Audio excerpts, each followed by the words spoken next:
Not drinking beer, drinking that herbal tea. Well, on this episode of Cooking with Bob's, we are going to be cooking tuna casserole. Now, I'll tell you a little story about tuna casserole. See, growing up, I never had casserole. No casserole. And so when young Shuddy approached and was like, yo, let's have tuna casserole, I was like, all my thoughts, I guess, surrounding casserole were like this like gooey mess that has food all touching, and I don't like my food touching, if you know me, except for roast beef gravy dinner. It's the only time where you just cover it all with gravy. Anyways, my food doesn't touch. So tuna casserole is like a bunch of like things in a bowl, and you're like, Anyways, so he made it up for me, and damn, that shit was good. So when we first started making it, we made it all the time. Like, honestly, we took a long break. This is the first time I'm making it in probably like months. So I'm excited to share it with you, and here we go. Alright, here's all the ingredients we need.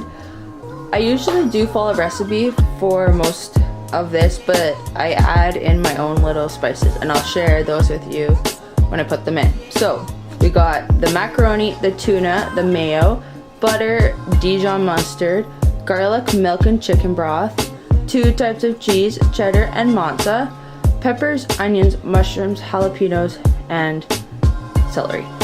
Got all of these ingredients at Costco or Walmart.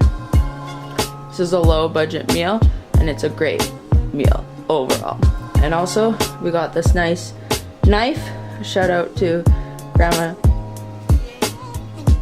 Land, R.I.P. Here we go. Alright, so the first step is you want to cook the pasta till it's al dente.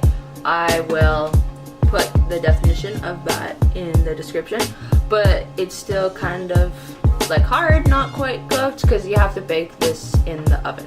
So you don't want the pasta overcooked, because nobody likes soggy pasta.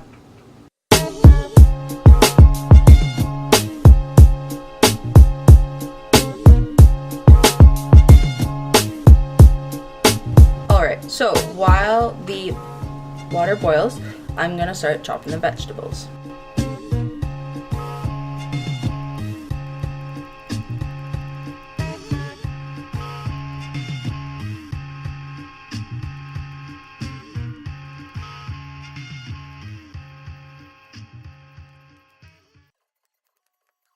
Sit down,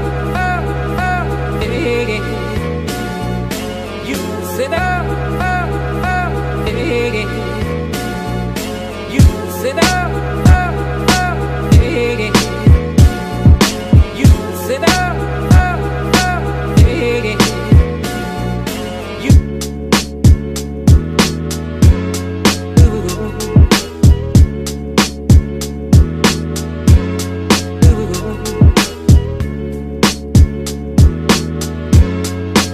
Alright, so the water is boiling, and before you put the pasta in, you want to add a little bit of coconut oil to prevent the pasta from sticking to itself. I got this good big one from Costco. Put some in.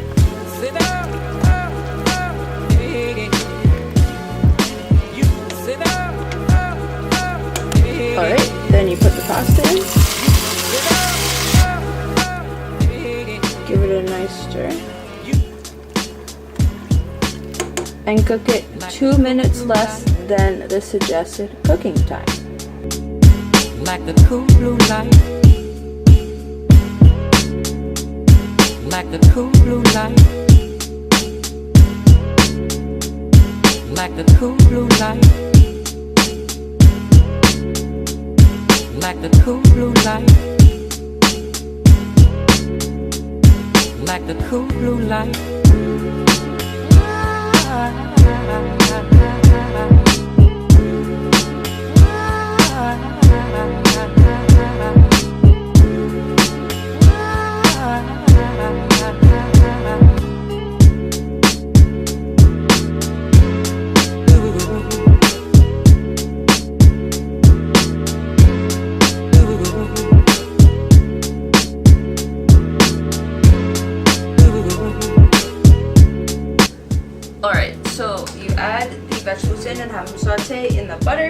Then you add the garlic a few minutes after because it just cooks a bit faster.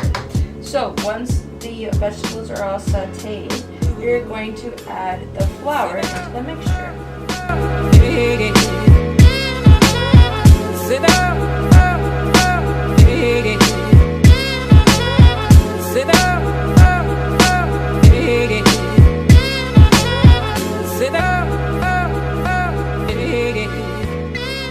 So you're gonna get this kind of like goop, and you're gonna cook that for a few minutes until it's all even color.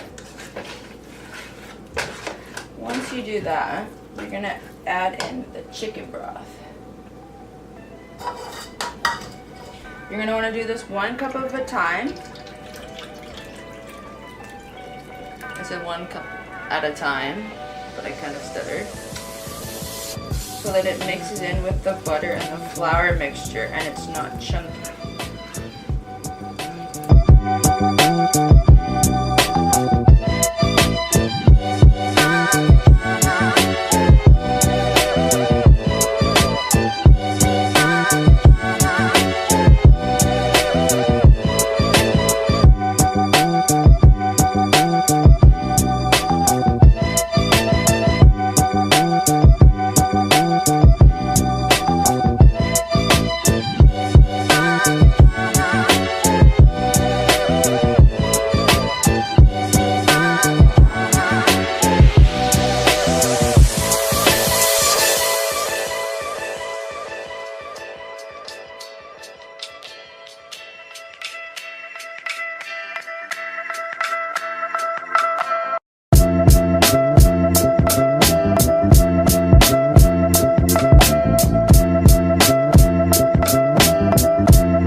Now you're gonna add in your seasonings.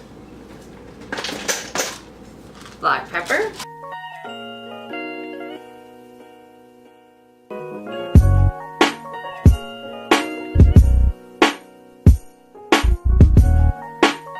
Little chili powder, basil, and oregano.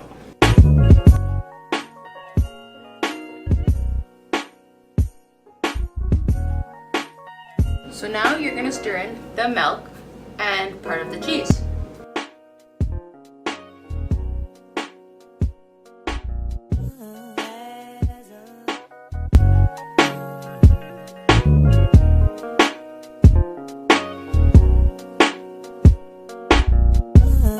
So you're going to let it simmer until the cheese melts. Then you're going to break up the tuna and add it in. Honestly, this stuff is dope. Not even sponsored. Please sponsor me though. This pure leaf lemon, this stuff is the best stuff ever. I could literally go. Cheers. Look at this dope mug.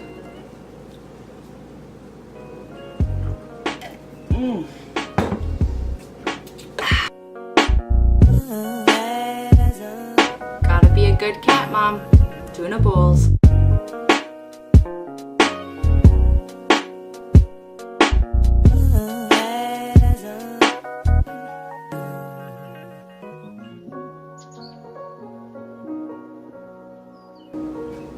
Alright, so once you've mixed in the tuna and the cheese is melted, you're going to combine the sauce mixture with the drained pasta.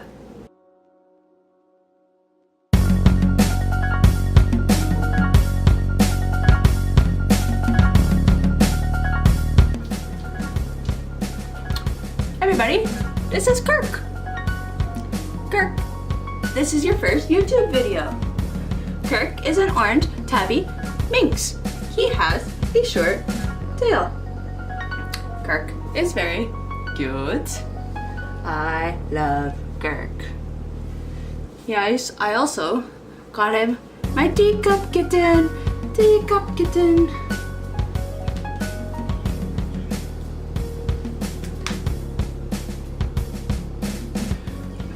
So you are going to want a dish that you can put in the oven. I have this nice ceramic, ooh, that was really loud, bowl that goes in the oven. Make sure you put a little grease or Pam on the inside so it doesn't stick. Then scoot it in.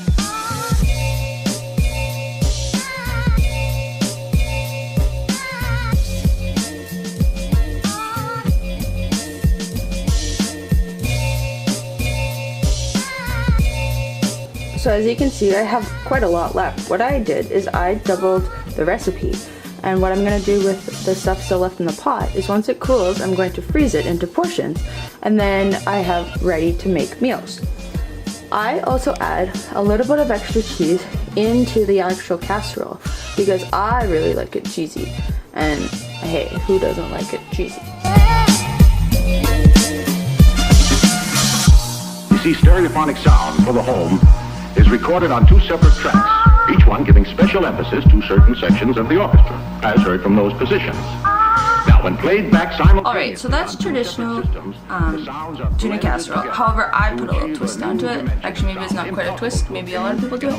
But I add taco chips to the top to make a nice little crunchy layer. And then I drizzle that with cheese because, hey, you can never go wrong with enough cheese. But I mean, if you're lactose, that sucks. But, you know, I was and I worked through it. But I mean, not everybody can, so.